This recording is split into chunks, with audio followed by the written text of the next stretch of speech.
The rearview mirror was the only thing I refused to look at. I gripped the steering wheel with damp palms, the outline of the old cell phone in my jacket pocket, pressing like a secret against my ribs.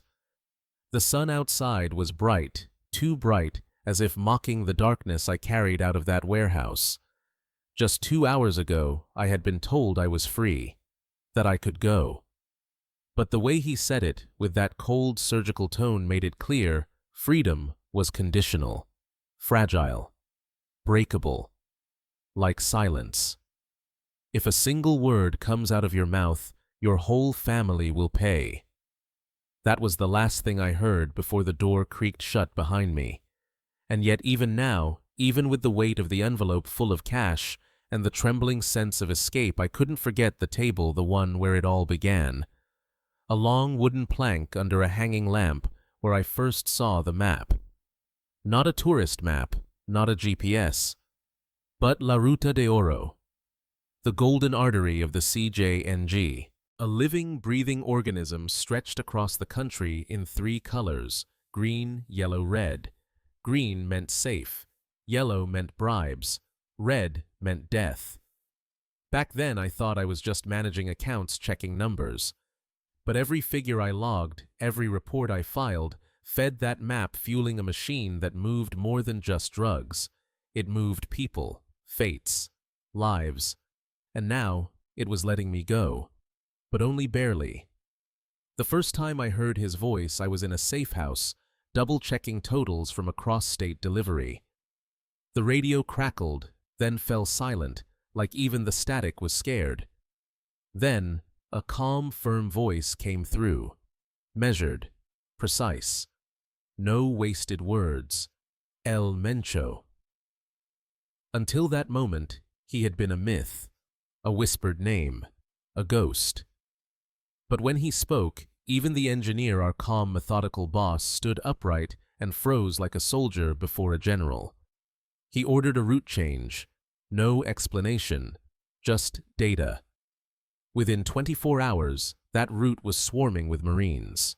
If we hadn't changed course, we'd all be dead. That was the day I understood what true power looked like. But I'm getting ahead of myself. People think the real danger in this world is the gun pointed at your face. It's not. It's the whisper you don't hear, the message you don't understand, the rule you break without knowing it. I learned that too late. Now I'm living on borrowed time. You think you know who controls the CJNG. You think El Mencho is just a ghost story. Let me tell you the truth. About the map. About the voice on the radio. About the real empire that no one dares to name. And why even now I check the shadows before I open my front door. I didn't grow up poor. Not really. My father drove a delivery truck. My mother ran a tiny corner store out of the front room of our house. There was always food on the table, clean clothes in the drawers. We didn't live like kings, but we lived with dignity. That should have been enough. But it wasn't. Not when just 3 blocks away, boys my age were showing up in armored trucks with bulletproof windows and wristwatches worth more than my parents' entire savings. They didn't work. They didn't study. They didn't struggle. And still, every weekend, they disappeared to the coast, came back with Tan's new girls, and stories told with the cocky swagger of men who believed nothing could touch them. I hated how ordinary my life felt in comparison. Folding boxes of inventory in the shop, helping my mom count coins at the end of the day, sweeping the sidewalk while my classmates roared past in trucks that reeked of cologne and gasoline. They had everything I wanted: money, respect, attention. They were seen. I was invisible. At first, I told myself I just liked to watch. Every afternoon I'd hang out near the corner, pretending to be waiting for someone. But really, I was watching the convoys arrive, always in 2s or 3s. Dark SUVs with tinted windows, drivers with mirrored glasses and radios in their hands.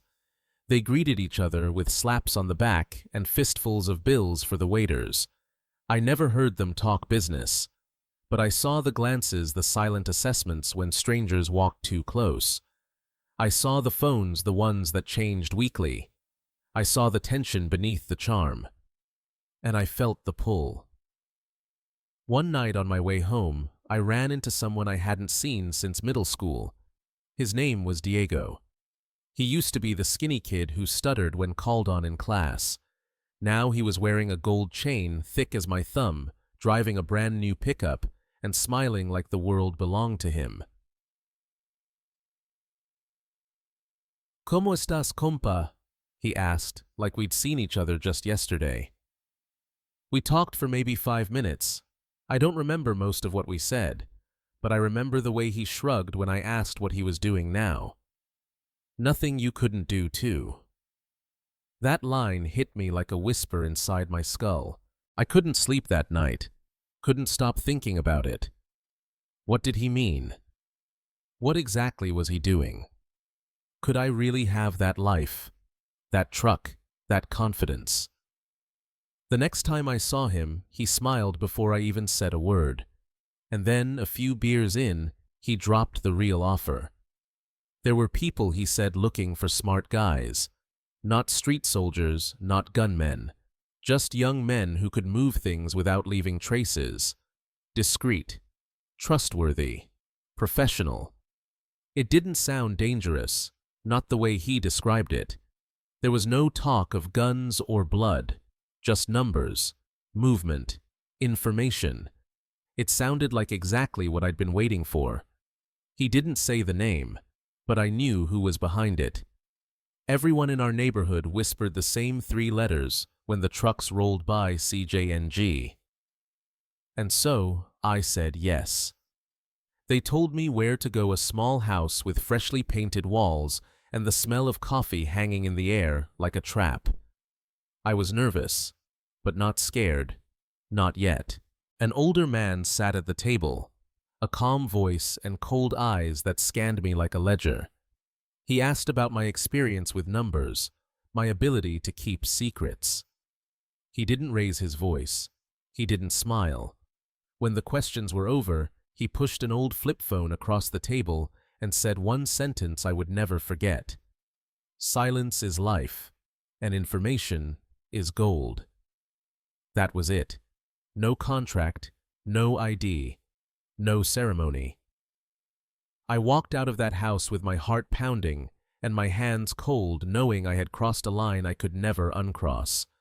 And still, I felt like I had finally done something that mattered. The first time I truly stepped into the machinery, I realized this world was nothing like the streets I knew. The apartment, or safe house as they called it, was small, almost banal. A worn sofa, a single lamp casting shadows that seemed to breathe, yet every detail whispered danger. The cameras tucked behind vents, the radios scanning channels I didn't understand, and the palpable silence that felt like it could crush you if you spoke out of turn. Diego. My guide handed me my first set of assignments. Pick up envelopes at a gas station near the highway. Drop them off at a cafe downtown. On the surface, it sounded harmless. On the surface, everything here did. But I quickly learned that the surface was an illusion. I remember the first envelope like it was a beating heart, heavy with purpose. Inside, not cash or letters, but accounting sheets. Numbers and codes that I would spend days learning to read, as if decoding a map to someone else's life. Each sheet was a pulse, and I was the conduit transmitting it silently through a city that never slept. The gas station was empty enough to avoid notice, crowded enough to feel ordinary. I approached, palms sweating, heart hammering. A man nodded from behind a counter, wordlessly passing me the envelope. I tucked it into my jacket. The weight of it pressed against my ribs. It wasn't just paper. It was a responsibility. Every step I took, I felt the invisible eyes tracing me. Diego's, the engineer's, someone unseen, but always watching. I was learning that in this world your mistakes were never private. That night, I sat on the edge of my bed staring at the envelope. The numbers weren't just digits. They were threads connecting people I had never met, to fortunes I would never touch, to lives I could disrupt with a single misstep. I felt a shiver of power and terror. I had entered a system that was precise, unforgiving, and absolute. It had no mercy for the unprepared, no patience for the timid. Over the next few days, the assignments grew. More envelopes, more numbers, more responsibility. Sometimes it was simple logistics, confirming the amount of money moved, noting which contacts received what. Other times it was reconnaissance, observing the streets, the patrols, the timing of the city that changed like a living clock. I learned to move through crowds without drawing attention, to smile and nod at strangers while carrying secrets that could decide who lived or died that week. I started to see the network. The Halconi's eyes in the sky, stationed across neighborhoods, reporting every movement. Drivers who looked like ordinary commuters were anything but. The rules were simple: observe, report, never speak. Mistakes were punished swiftly, silently. Loyalty wasn't requested, it was assumed, and failure was a sentence. I remember the first time I met the engineer in person. A man of medium build, calm voice, cold eyes. He didn't shake hands or make small talk. He simply explained the next step. I would be responsible for monitoring entire delivery routes, ensuring no errors in timing or documentation. A single mistake could cost thousands or worse human lives. And while I had no weapon, no uniform, I carried the weight of their entire operation in my hands. I nodded, pretending to understand the scope of what I was committing to. But inside, I felt a thrill I couldn't deny. This was power unlike anything I had imagined. Money, control, respect, still abstract, still fragile, but within reach if I followed the rules. If I survived the initiation into the system, I would never be invisible again. At least that was the promise.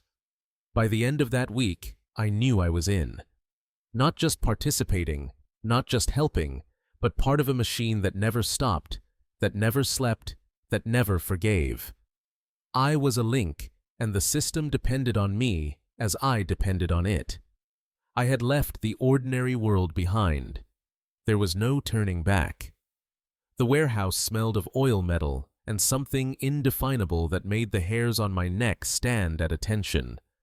The door creaked as we entered, and I instinctively counted the exits, my pulse quickening. Diego was beside me, silent eyes forward, moving like he belonged here. I did not. Inside, a single lamp illuminated a long table. On it lay a folded gray tarp. I knew what was coming before anyone spoke. This was no ordinary meeting. This was my baptism into the system, a rite not written, not spoken, but felt in every tense breath of the room. The engineer, calm as ever, gestured for me to sit. "Turn off your phone," he said. No question, no smile, no pause. I obeyed the device, slipping into a metal box with a clink that echoed too loudly in the silence. That simple act was the first lesson, obedience first, understanding later. Then he unfolded the tarp. Beneath it lay the map, La Ruta de Oro. An expanse of colors, lines, and dots stretched across multiple states. Green, yellow, red. The same palette I had glimpsed in conversations, but now alive and breathing. Each shade carried a language: safety, bribery, danger. The lines traced roads, rivers, tunnels, and highways with a precision that made me dizzy. The topographer, a wiry man with a rough voice, moved a laser pointer over the map as he spoke. Each movement was deliberate, surgical. Green paths were secure. Local authorities had been managed, paid, or neutralized. Yellow paths demanded payment, persuasion, leverage. Red was forbidden. Enter at your own peril. I noted the names of towns along the routes, recognizing places I had visited as a child, and a cold realization hit me. This was my country, but not as I knew it. Laptops hummed, radios, clicked folders of aerial photographs lay stacked in perfect order. The engineer explained that every figure I had ever reported fed into this network. The deliveries, the deposits, the precise timing. They were not just numbers. They were coordinates, decisions, power. My hands had moved invisible pieces on a chessboard bigger than I could imagine. I swallowed hard. The thrill I had felt collecting envelopes in public spaces now twisted into a knot of fear and awe. I had thought myself safe merely handling numbers moving paper. But here, I understood that one mistake, one slip, one delayed message could unravel the entire operation, costing millions, maybe lives. Silence is life, the engineer reminded me, and I felt the weight of it settle over my shoulders. This was more than rules. This was a covenant, a code older and sharper than any law. A single misstep could erase you quietly, efficiently, without anyone ever knowing why. Then came the first test. I was to trace a route from start to finish, noting all checkpoints' contacts and timing. The topographer watched every note, every glance, every hesitation. He didn't speak. He didn't need to. The map itself demanded perfection.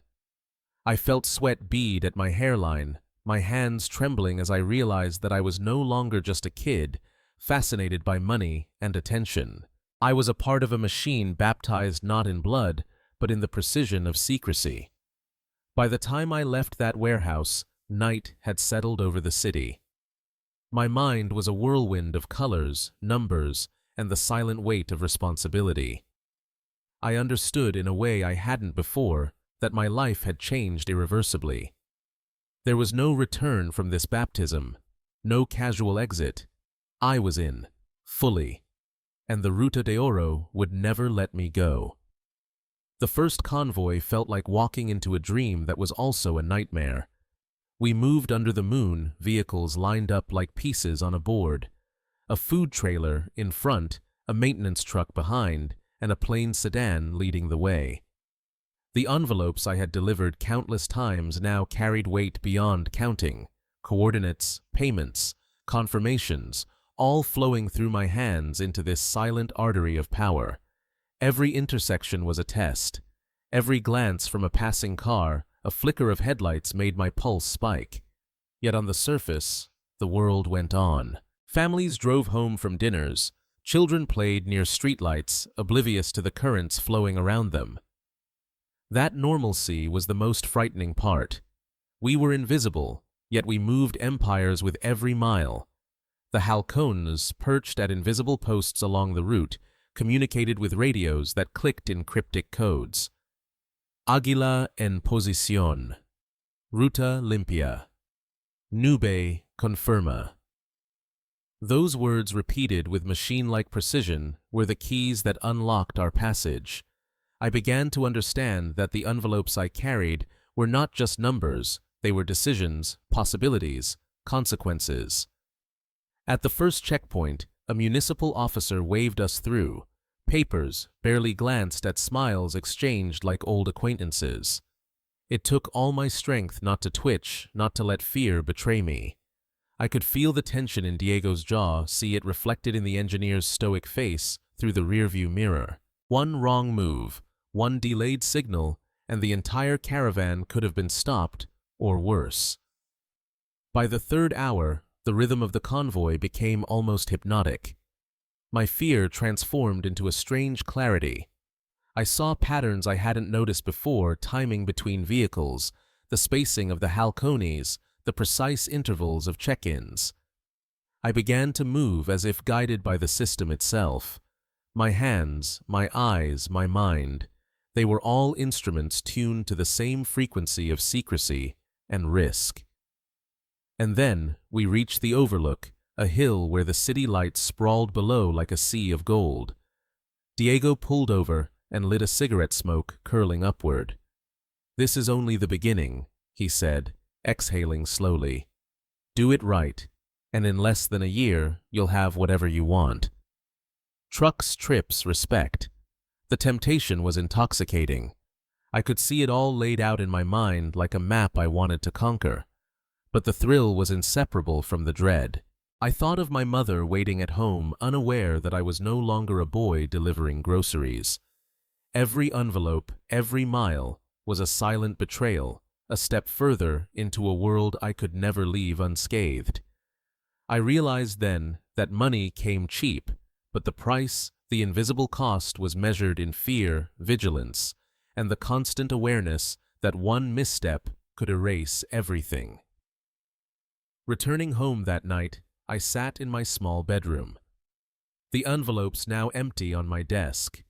My hands were still trembling, though my face betrayed nothing. I thought of the map, the colors, the unseen guardians along every route. Green, yellow, red lines that dictated more than cargo, they dictated life and death. And I, a boy barely 19, had become a keeper of that power, a silent participant in a network far larger than anything I had ever imagined. For the first time, I understood that the golden roots were not about gold. They were about control, about trust, enforced by fear. Every delivery, every envelope, every glance was a piece of a machine I didn't yet fully comprehend, but could not escape. And I would never be the same again. The deeper I went, the more I understood that the Ruta de Oro was not just a series of routes, it was a living empire. From above, it looked like a simple map, but beneath the colors and lines lay a network so precise it was almost surgical. Green paths were secured by payments and nods of recognition. Yellow paths were policed by bribes, subtle persuasion, and invisible agreements. Red paths marked territories no one dared enter, and all of it was overseen by men and women whose faces I would never fully know. I met the engineer again, this time in a room filled with computers and maps, each screen displaying real-time movements. Vehicles shifted like chess pieces timed to the second. Every handoff, every delivery, every contact I had, once considered trivial, now made sense. My daily logs. The numbers I had entered blindly had become coordinates, decisions that dictated who lived, who moved, who earned, who paid. I was no longer an observer. I was a cog turning the wheels of this silent machine. The guardians or halcones were everywhere, yet invisible. A shopkeeper in the corner smiled at passers-by, unaware that behind his counter he monitored the timing of shipments. A taxi driver acted as though he were on a mundane route, while his eyes scanned roads I had once feared to traverse. Even local police officers played a part, exchanging signals that meant nothing to outsiders, but everything to us. Each guardian received payment always on time, their loyalty enforced with both money and threat. One night, I followed a convoy along a route I had previously handled only on paper. It stretched across 3 states, each mile a lesson in obedience and control. I watched as the vehicles moved seamlessly, passing checkpoints where officials glanced briefly at the documents, nodded, and waved them on. The precision was dizzying. The system was invisible, yet it pulsed with life, every individual contributing to a perfect rhythm of risk and reward. I began to see the empire in action, not as a series of deliveries, but as a network of trust and fear. The engineer explained that even the tiniest mistake, an envelope delayed or a signal misread, could collapse the operation.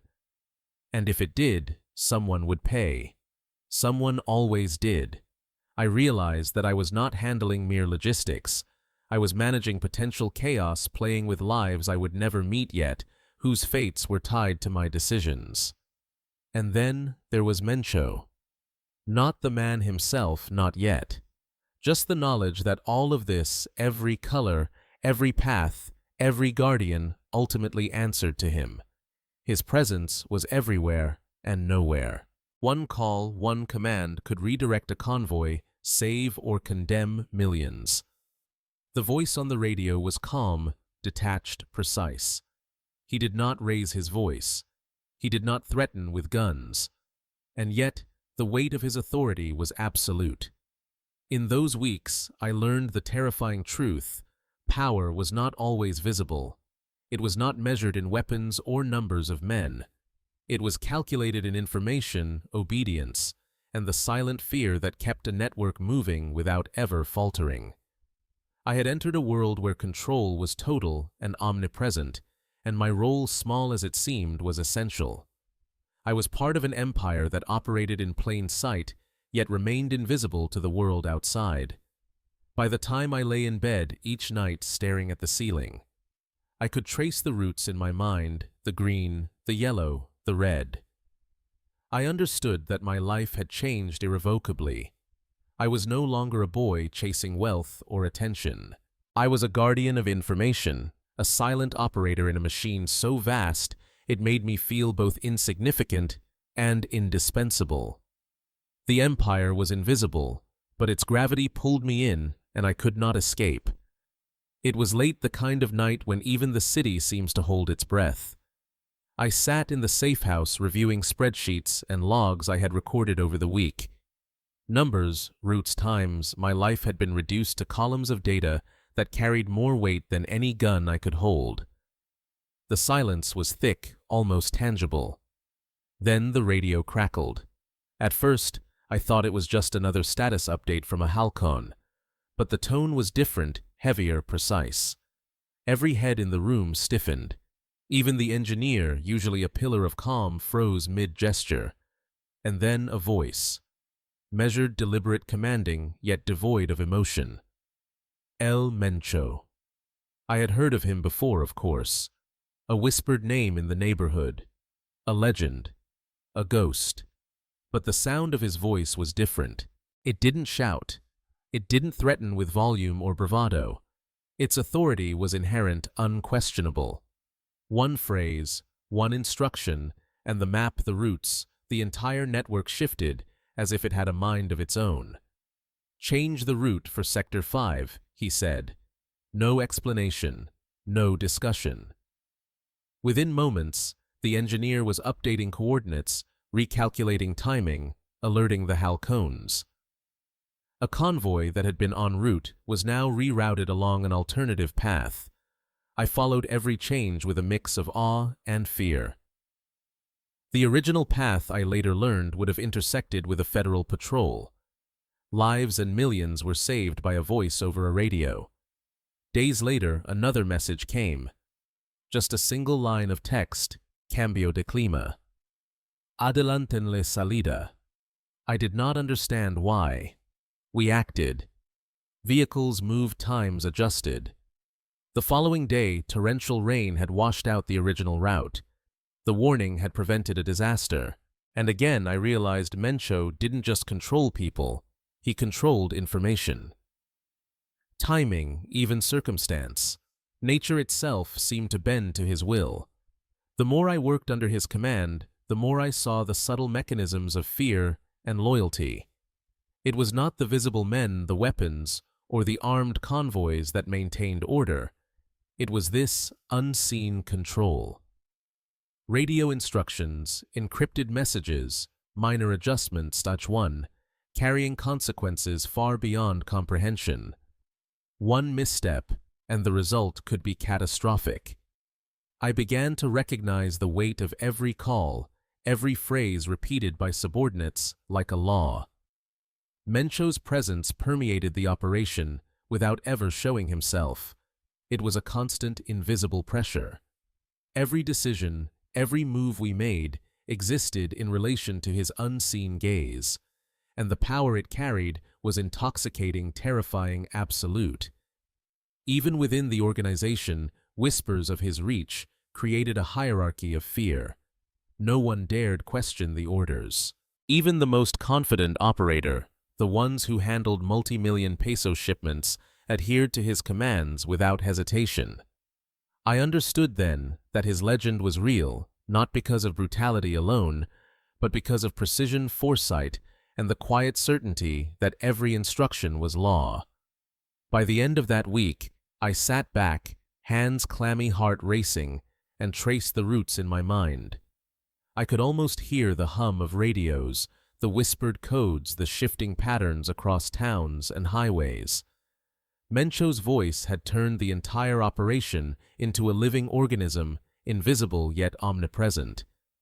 And for the first time, I realized that the world I thought I understood, the streets, the neighborhood, even my own life, was now entirely under the shadow of a man I had never met in person.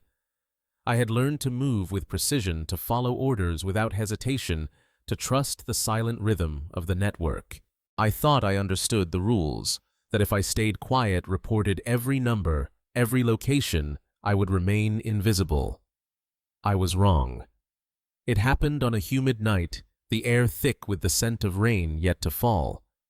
We were called to a warehouse on the outskirts under the guise of reviewing route changes. The halcones were tense more than usual. Their eyes flickered like nervous lights scanning the darkness. Inside, a trailer stood with doors open, packages hidden beneath black tarps. The engineer, always composed, looked different, his brow furrowed, jaw tight. I knew before anyone spoke that something was wrong. Then he spoke. Cold, precise. One of ours tried to play with the gold. My stomach dropped, my breath caught. Everyone went silent. Julian, a driver I had known for weeks, who joked and laughed during trips, who told stories of his daughter and nighttime drives, had betrayed the system. He had attempted to divert part of the cargo hiding packages along a secondary route. A halcon had noticed a delay, triggering a chain reaction of inspections and surprise checks. Within minutes, the trap was discovered. 2 men dragged Julian to the center of the room. His eyes pleaded, searching for mercy. I wanted to look away, but that too would have been noted. Obedience demanded attention. One guard pressed a hand over his mouth. Another motioned silently. Then he was gone behind the trailer doors. No gunshots. Only the metallic thud of a closing gate and the heavy silence that followed. The engineer walked the line of operators' gaze, piercing each one, aware that any misstep, any sign of hesitation could be fatal. He stopped before us and said plainly, "The map is respected. Whoever tries to steal disappears." I remember the weight of that statement sinking into my chest. Julian wasn't just a name. He was a warning.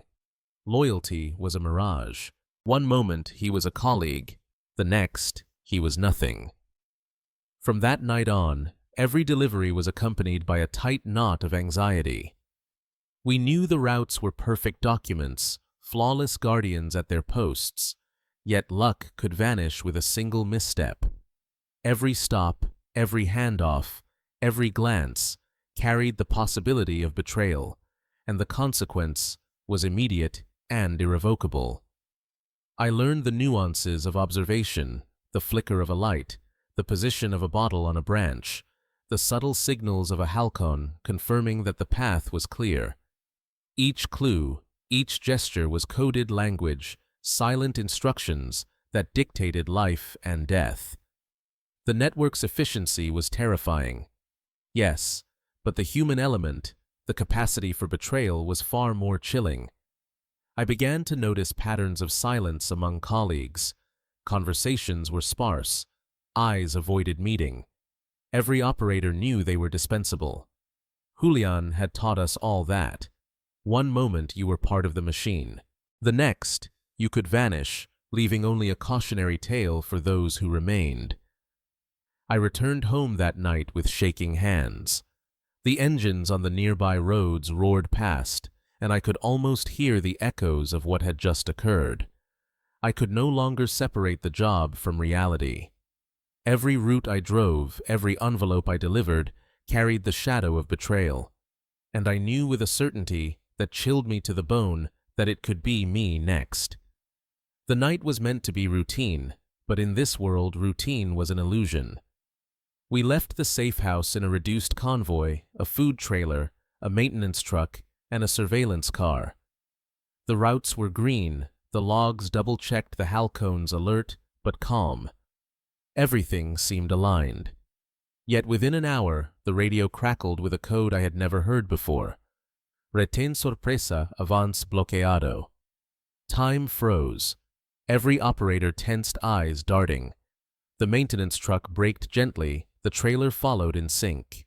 2 motorcycles appeared, headlights dimmed silently, guiding us to a barely visible dirt path. Every step was orchestrated in silence, every breath a calculated risk. I realized with a surge of both awe and terror that the network wasn't just precise, it was alive. It adapted, it responded, it corrected errors before anyone else even noticed them. The engineer's voice was barely a whisper, it carried authority that could move mountains. Commands were issued, received, and executed without hesitation. Within 10 minutes, the convoy was back on track. Later, I learned that someone inside the authorities had accepted a message in time, whether by payment threat or duty, I would never know. And that was the brilliance, the horror. The system operated invisibly, silently, perfectly. That night, as the asphalt disappeared behind us, I understood the fragility of our control. We followed the routes, checked the envelopes, observed the halcones, and yet every operator's mind carried the unspoken truth: a single misstep could unravel everything. The Ruta de Oro was a living organism, and we were its fragile, expendable cells. Weeks passed. The operations continued flawlessly, or so it seemed. The deliveries, payments, route, confirmations, all executed with machine-like precision. But I noticed subtle shifts. Messages grew shorter, meetings, less frequent, eyes avoided mine. It was as if a silent hand was testing us, probing, adjusting the network without explanation. My role, once crucial, now felt simultaneously indispensable and invisible. I was summoned one afternoon to a familiar warehouse. The engineer instructed me to accompany him on a routine inspection. Silence filled the cab of the unmarked truck. We drove for miles past familiar towns, the only sound the low hum of the engine and our synchronized breathing. At the warehouse, only 2 others awaited: a trusted halcon and a man I had never met.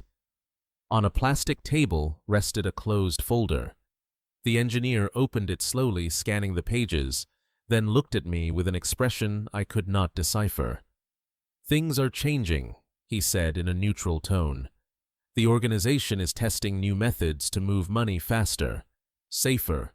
Your work here is no longer necessary." The words hit like a blow to the chest. A layoff in this world was as dangerous as a betrayal. For a moment, I could barely breathe. The man across the table stepped forward, eyes cold, voice firm.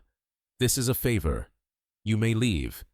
But remember, if a single word leaves your mouth, your entire family will pay."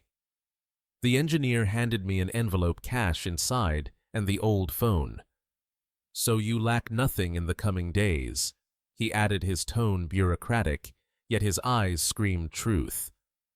I walked out with legs trembling, sunlight blinding me, as though mocking the darkness I carried. Freedom was granted, yes, but under constant surveillance, under an ever-present shadow. I realized then that collapse didn't always come with violence. Sometimes it arrived as silence, as invisibility, as a subtle reallocation of power. And though I survived, I carried the knowledge that at any moment the empire could claim me or my family. Every mile I had driven, every envelope I had delivered, every number I had logged, now weighed heavier than ever. In that silence, I understood the cruel calculus of loyalty, fear, and obedience. The collapse had occurred not with gunfire, not with betrayal exposed, but with quiet inevitability. And in this world, inevitability was as lethal as any bullet. I sit now in a quiet room far from the convoys, the maps, the radios, and yet the weight of it all has not lifted. Freedom is a fragile illusion. Every step I take, every glance I throw over my shoulder carries the echo of a life I can never truly leave behind. The envelopes, the routes, the numbers, They may have faded from my daily routine, but their memory haunts me. When they told me I was no longer needed, I felt relief. For a fleeting moment, I imagined returning to an ordinary life, simple and predictable. But the old phone, the envelope of cash, the cold warning from the engineer reminded me that liberty in this world is conditional. One word, one slip, and the consequences would be devastating, not for me, but for those I loved. My family, my closest friends, anyone tied to me were now as much a part of the empire as I had been. I've thought often about the choices I made. At 19, chasing wealth and respect, I believed I could control my destiny. I thought the path was temporary, a brief descent into darkness for the promise of light at the end. I was wrong. Each decision I made, each envelope I delivered, each route I verified bound me further. I was complicit. Every green line I traced, every yellow corridor I confirmed, every red warning I avoided, they were condemnations disguised as logistics. And yet, I learned. I learned the cost of ambition, the fragility of loyalty, and the terrifying power of silence. I learned that the true wealth in this world is not measured in cash or vehicles, in houses or jewels, but in the ability to live and breathe without fear for those you love. Money can buy roots, bribes obedience. It cannot buy peace. It cannot buy a safe night of sleep. The lessons of the Ruta de Oro haunt me. They are a constant reminder that the empire is invisible yet omnipresent. Its power is not in weapons or armies, but in information coordination and the silent threat that underpins every movement. El Mencho rarely appeared yet. His voice, his presence through intermediaries, dictated the rhythm of life and death. It was a mastery of control that extended beyond fear. It was precision, foresight, and inevitability. I confess all of this not for redemption nor for notoriety. I confess to warn. To anyone who believes the allure of fast money and respect outweighs consequence, it does not. The first envelope, the first route, the first decision, it seems harmless. But every action has a ripple effect. Each choice leads further into a network from which there is no unbinding. I survived, and my family remains intact, yet I live with a shadow that never lifts. Every unknown number, every parked car, every stranger walking too close reminds me that the price of silence is paid every day. And I know that somewhere, someone is still moving through the routes I once tracked. Someone still governed by unseen voices, by invisible lines on a map, by the relentless demands of a machine that never stops. The true gold was never in the cargo, the trailers, or the envelopes. It was in the silence, the obedience, the fear, the invisible bonds that held the empire together. And it is in understanding that nothing in this world, no wealth, no respect, no thrill, can ever replace the simple, unthreatened embrace of a loved one at the end of the day. If there is one truth I can leave behind, it is this: the empire exists, and it is all around you unseen. And if you value your life and the lives of those you love, never take the first step I took. Silence, vigilance, and prudence are the only treasures that matter.